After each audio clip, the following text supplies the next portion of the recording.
қылыш, адарғы, мынау өрмек ағашының құралдары ғой, мынау арқалық, мынау аяғы, күзу, серу деген сияқты. Ол күзу байлаған. Серу, мынау күзу, адарғы.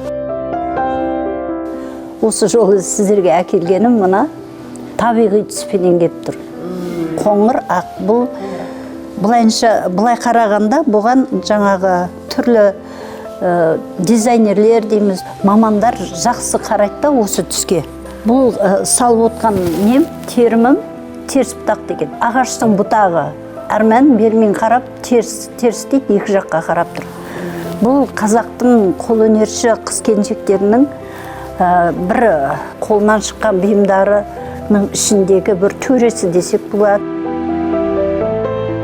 Біздің өзіміздің тұрған жерімізде, мысалға Арал өңірінде барлығы да осы бекзат өнерді құрметтеп, қошеметтеп, жаңағы көрмелерімізге бәріне қатыстырып, уақытында жағдайымызды жасап, баратын жерімізге солай көңіл бөліп жатыр.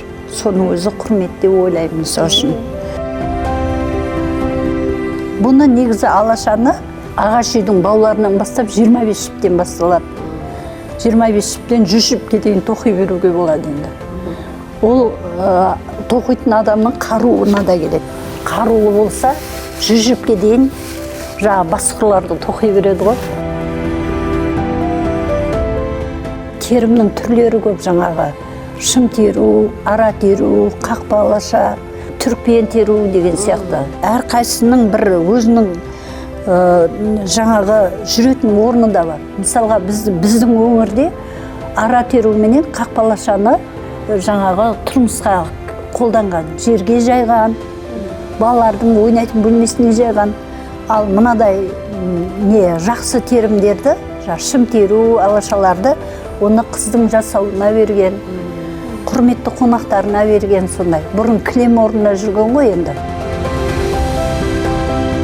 Осы өнерді мектепте оқушылар да, технология пәнінің мұғалімдері де қазір қызығып, осыны үйреніп жатыр ғой.